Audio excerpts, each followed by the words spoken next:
Jesus announces, your faith has made you well. So what exactly does that mean?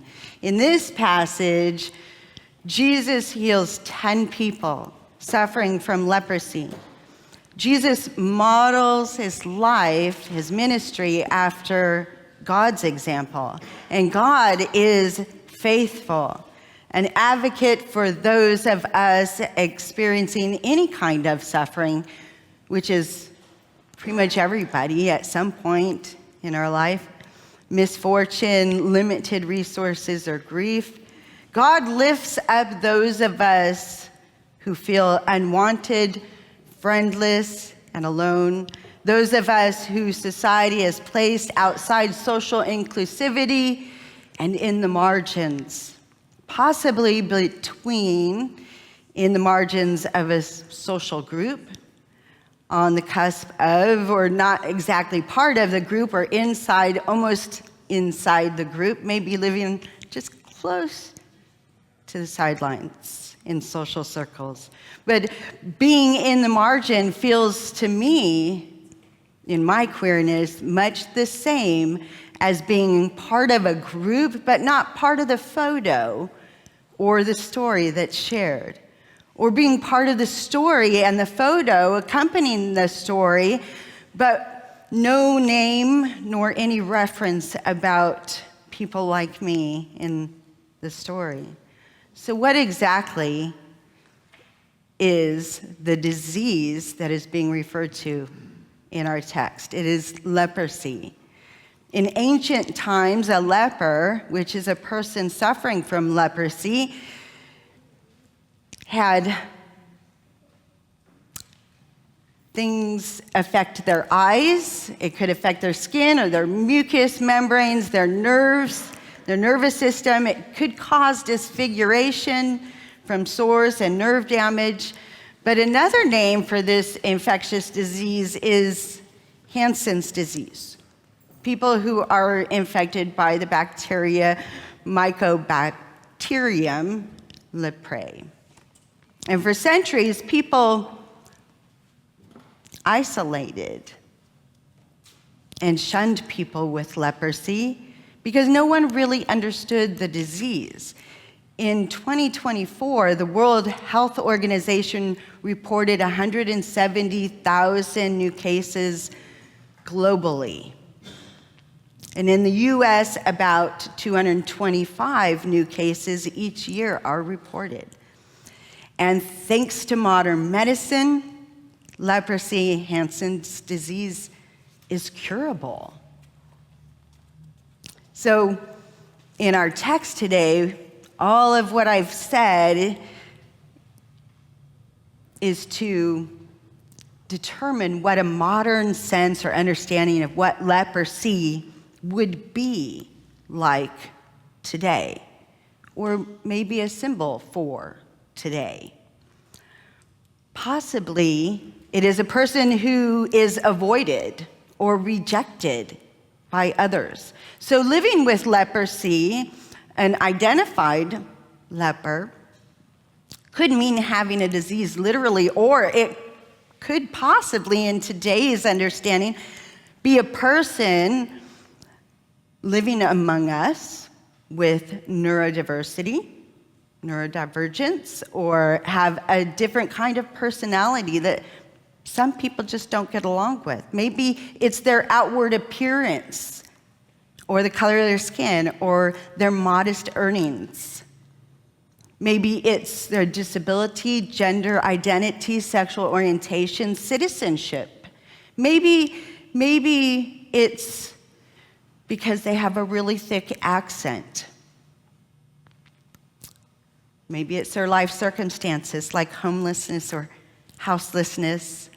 You can fill in the blank. There's so many reasons we exclude people.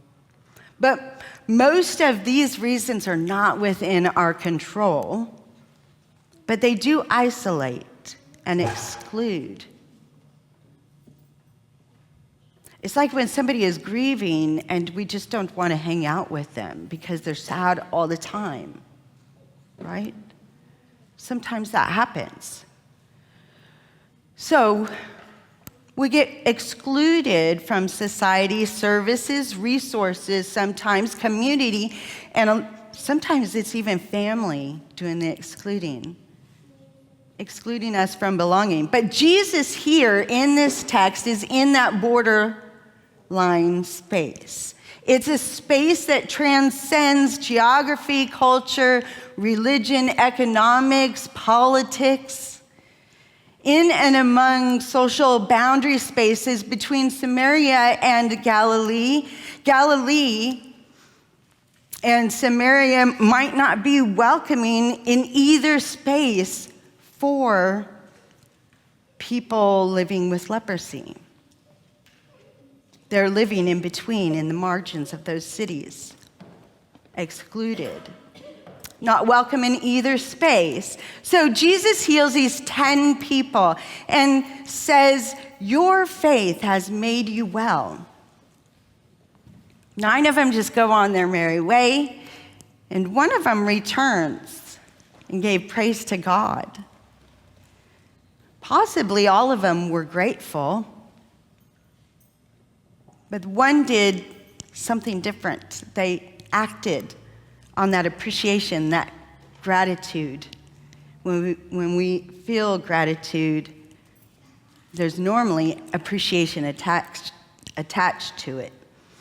I wanted to share with you a quote by Brené Brown on what gratitude is. Here it is, quote, gratitude is an emotion that reflects our deep appreciation for what we value, what brings meaning to our lives, and what makes us feel connected to ourselves and others, end quote.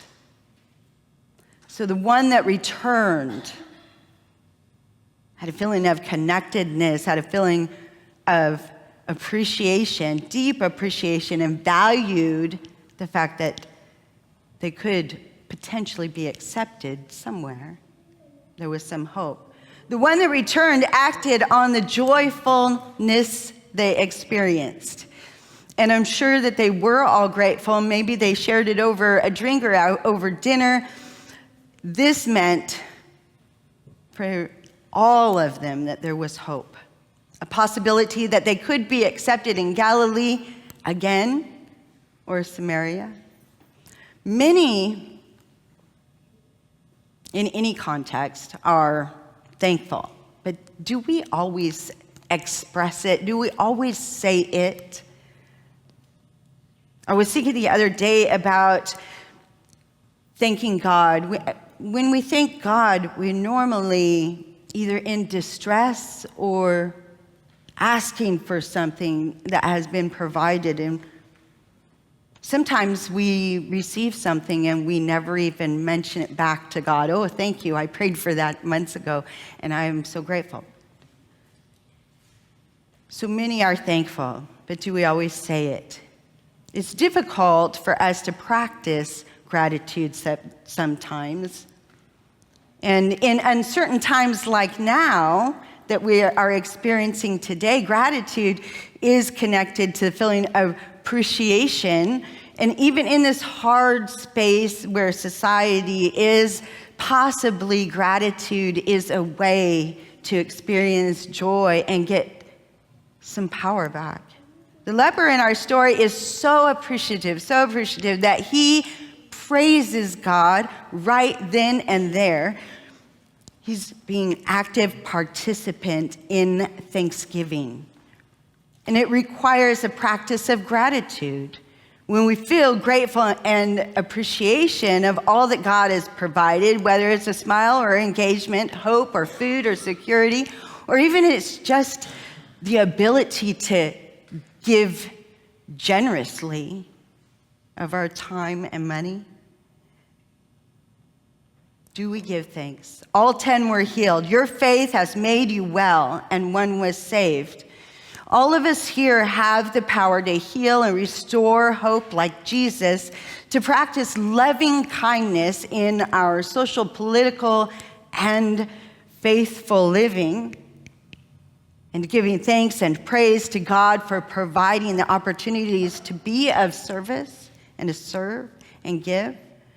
All of us also have the power to receive healing and restored hope, like the leper in our story today, in loving kindness, accepting healing and hope from friends, neighbors, sometimes a stranger, but friendship and connection that brings us hope. Giving thanks and praise to God for providing people to walk alongside us. So be encouraged to practice gratitude today, the next week. We are leading up to Thanksgiving, so practice gratitude. Practice appreciation. Thank those who walk with us, include us, and to God who is faithful and relieves our suffering through our interconnection, our interdependence upon one another, and our sense of belonging as children of God. Live today and always with a thankful heart. Amen.